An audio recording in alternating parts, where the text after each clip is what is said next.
Bismillahirrahmanirrahim. Assalamualaikum warahmatullahi wabarakatuh.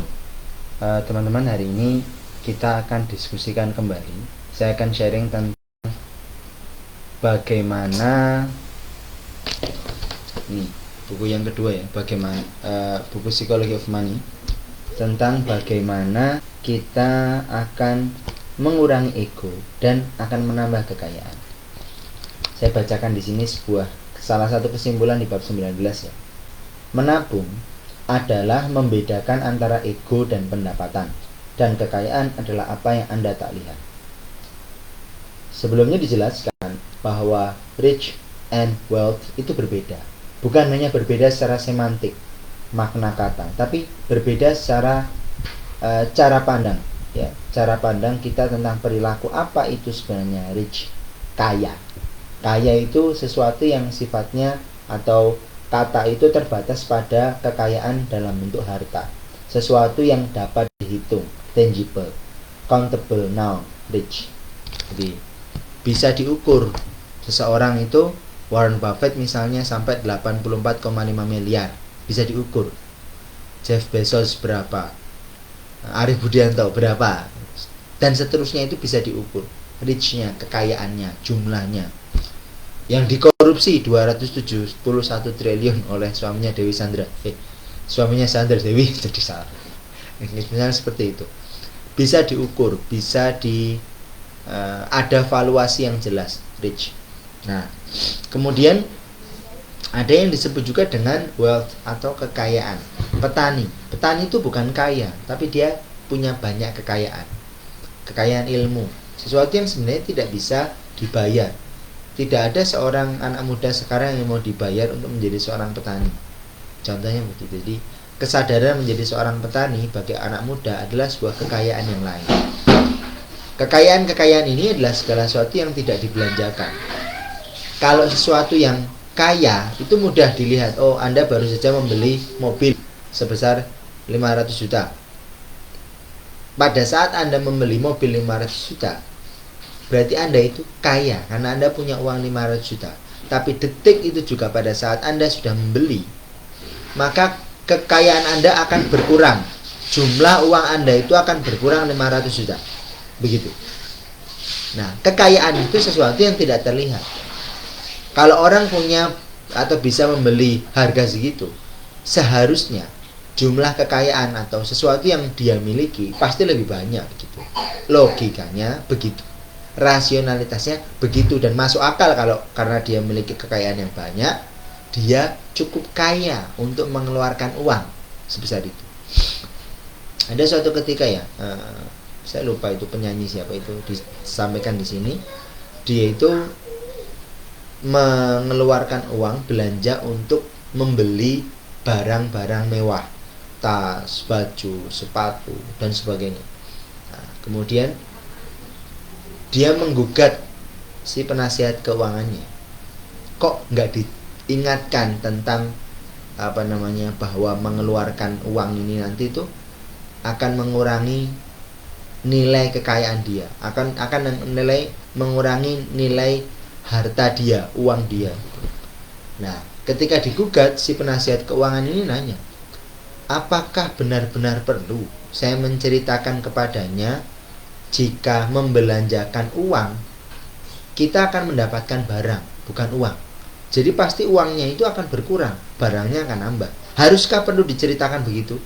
Nah, Morgan Housel mengatakan, banyak orang yang berpikir bahwa dia itu membeli sesuatu karena akan mendapatkan uang lagi.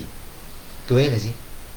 Contoh, ada orang beli mobil karena berpikir kelak mobil itu akan dijual lagi. Dia mendapatkan manfaatnya, dia kelak akan dijual lagi. Beli rumah atas nama investasi, beli dulu, terus nanti kelak akan dijual lagi. Jadi mereka berpikir, saya tidak sedang mengeluarkan uang, saya justru sedang membeli aset untuk menciptakan aset-aset berikutnya. Nah, di sini jelasin bahwa mobil, mending kalau rumah itu bisa masuk pada nilai-nilai aset, properti, investasi jangka panjang. Tapi kalau membeli mobil itu adalah nilai dividen terendah yang bisa diberikan oleh uang. Sedangkan nilai terbesar yang bisa diberikan uang adalah waktu. Dimana kalau kita punya uang, Seharusnya kita memiliki kendali atas waktu kita sendiri.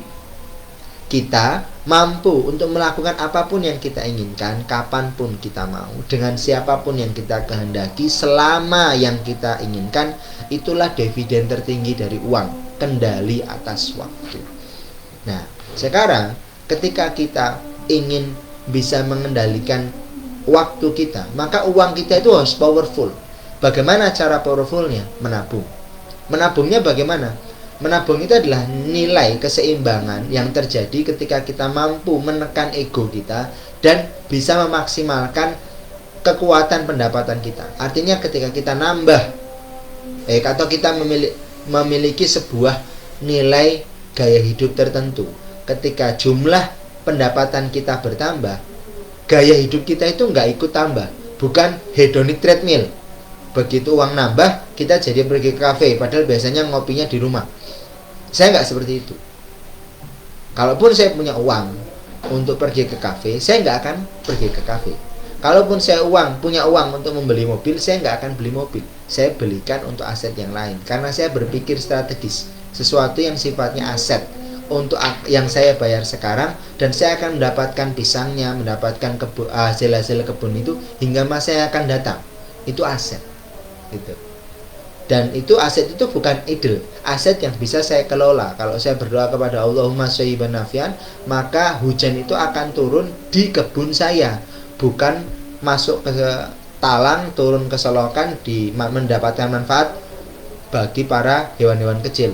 Allahumma shayyiban nafian, yang dapat nafian adalah para kodok, cetol, dan kawan-kawan. Ya boleh, tapi menjadi tidak maksimal hasilnya begitu.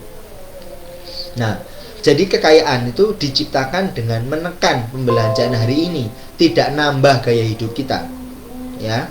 Dan agar kita bisa lebih punya banyak barang dan banyak pilihan di masa yang akan datang. Anda mau homeschooling atau tidak homeschooling itu pilihan. Anda mau buka apotek jam berapa saja itu pilihan. Kalau saya merasa cukup dengan buka jam 7, tutup jam 8, meskipun yang lain buka sampai 8, sampai jam 9 malam, sampai jam 10 malam, atau bahkan 24 jam. Mereka silahkan dengan pelayanan mereka, tapi saya merasa cukup pada angka itu. Boleh sih, saya kan mau melayani lebih banyak pelanggan, menolong banyak orang. Boleh, berarti Anda harus mengeluarkan kos yang lebih banyak. Dan ya niat itu nggak bisa dibohongin. Kalau Anda emang konsisten dengan nilai itu, Anda pengen bantu orang, ya Anda harus siap ketika beban operasional itu lebih besar, karena menambah jam buka, kan begitu. Sedangkan saya dengan 2 orang apoteker, saya sama apoteker dia saat ini, ya saya bukanya hanya cukup dengan jam segitu.